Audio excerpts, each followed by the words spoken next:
Hi. ഞാൻ രാവിലെ അല്ല കേട്ടോ, രാത്രി ഞാനിതാ എവിടെയാണ് പോണതെന്നറിയാമോ? വൈരാണിക്കുളം ദേവീ ക്ഷേത്രത്തിലെത്തി. ശ്രീ പാർവതി ദേവിയുടെയും മഹാദേവിയുടെയും നട തുറക്കൽ മഹോത്സവമാണ്. അതിൽ പങ്കെടുക്കാൻ വേണ്ടി വന്നു. ഞാൻ ഉണ്ടല്ലോ വീട്ടിൽ നിൽക്കുന്ന വേഷത്തിലാണ് നിൽക്കുന്നത്, ഒരു രക്ഷയില്ല.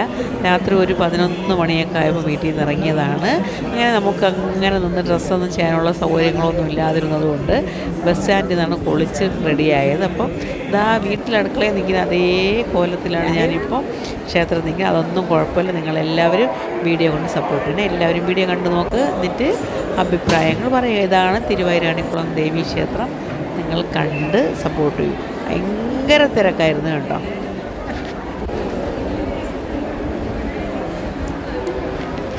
പക്ഷേ നമുക്ക് VIP ടിക്കറ്റ് കിട്ടിയതുകൊണ്ട് തിരക്കിലൊന്നും പെടാതെ ഒരു അരമണിക്കൂർ മാത്രമേ നമ്മൾ ക്യൂവിൽ നിന്നുള്ളൂ.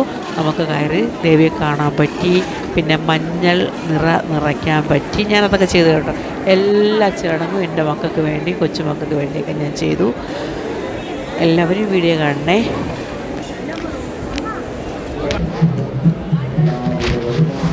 ഇങ്ങനെ നിങ്ങളുടെ നാടായ ആലപ്പുഴയിലൊക്കെ വന്നിട്ടാണ് ഞാനിതാ ഇന്നിവിടെ നിൽക്കുന്നത്. ഈ ഒരു കോലത്തിൽ ഞാൻ ആദ്യമായിട്ടാണ് കേട്ടോ പുറം ലോകമായിട്ട് പോണത്, പുറത്തെ ലോകത്ത് പോണത് കേട്ടോ. ഇങ്ങനെ ഞാൻ പോയിട്ടേ ഇല്ല.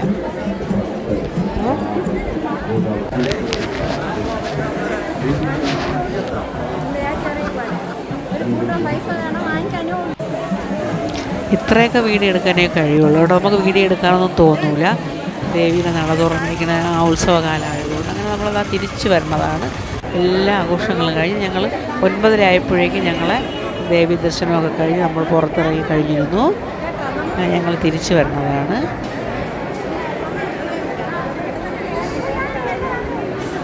ഗണപതി ഭഗവാനെ കണ്ടു, നാളികേരമൊക്കെ ഉടച്ചു. ഞങ്ങൾ പുറത്തിറങ്ങി കഴിഞ്ഞു. ഞങ്ങളെ സാധനങ്ങളൊക്കെ ഇവിടെയാണ് സ്റ്റോക്ക് ചെയ്യാൻ കൊടുത്തിരുന്നത്. അവിടെ നിന്ന് വാങ്ങണത്. 2 കൊച്ചു മക്കൾ കണ്ടോ, അവരുടെ ഒരു ഈ അഭ്യാസപരമുണ്ട്. ഞാൻ വീഡിയോ എടുക്കണ കണ്ടതുകൊണ്ട് അവൾ ഭയങ്കര കുറുമ്പിയാണ്. ഇങ്ങനെ കയറുന്നു, ഇറങ്ങുന്നു, ചിരിക്കുന്നു. എന്നോട് ഞാൻ വീഡിയോ എടുക്കും, ഞാൻ പറഞ്ഞ് വീഴരുത് എന്നൊക്കെ പറഞ്ഞപ്പോൾ എന്നെ നോക്കി ചിരിക്കുകയാണ്. കുറുമ്പി എന്ന് പറഞ്ഞാൽ ലോക കുറുമ്പിയാണ്. കഷ്ടമില്ലേ, നമ്മളെ മക്കളെയൊക്കെ നമ്മൾ മൂത്താനിച്ച് തലയിലും താഴത്തും വയ്ക്കാതെ കൊണ്ട് നടക്കുമ്പോൾ ഈ കൊച്ചുമക്കൾ എന്തെല്ലാം കോപ്രായങ്ങൾ കാണിക്കണില്ലേ. നമ്മളിങ്ങനെയൊന്നും കളിക്കാൻ നമ്മളെ മക്കളെ വിടുമോ? ഇത് എൻ്റെ ദൈവത്തിൻ്റെ ഓരോ അനുഗ്രഹങ്ങൾ. എന്താ പറയുക, ഓരോരുത്തർക്കും ഓരോ വിധി. അങ്ങനെ ഞങ്ങളിതാ ആലപ്പുഴ ക്ഷേത്രത്തിൽ നിന്നും നമ്മൾ റെയിൽവേ സ്റ്റേഷനിലോട്ട് പോവുകയാണ് കേട്ടോ. കാപ്പിയൊന്നും കുടിച്ചില്ല. ഇനി റെയിൽവേ സ്റ്റേഷനിൽ എത്തിയിട്ട് വേണം കാപ്പി കുടിക്കാൻ. അങ്ങനെ ഞങ്ങളിതാ റെയിൽവേ സ്റ്റേഷനിൽ എത്തിക്കഴിഞ്ഞു. അങ്ങനെ ഞങ്ങളിതാ കാപ്പി കുടിക്കണ്ടല്ലോ.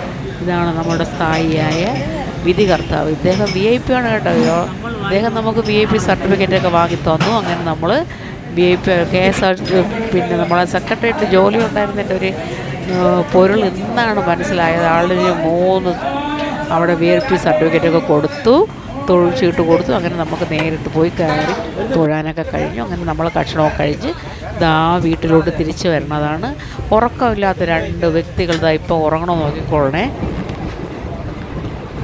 ആലപ്പുഴയിലെ കായലുകളാണ്. അതേപോലെ സുമോദിനെ കാണാനില്ല. ഇവിടെ പോയി മോനോ, എന്നെ കാണാനേ ഇല്ല. അതാണ്ട് ഉറക്കമല്ല. ഇപ്പം നോക്കി അവൻ്റെ വായിൽ ഈച്ച കയറി പോവേ. 2 ഒന്നും വെച്ചം തന്നെ. ഒരുത്താതെ വാ തുറന്നു. ഈച്ചകൾ കയറി പോണുണ്ട്. അടുത്തിരിക്കുന്ന ആളുടെ മൊബൈൽ വെല്ലടിച്ചിട്ട് അവൻ അറിഞ്ഞില്ല. എല്ലാവർക്കും താങ്ക് യു. Good morning.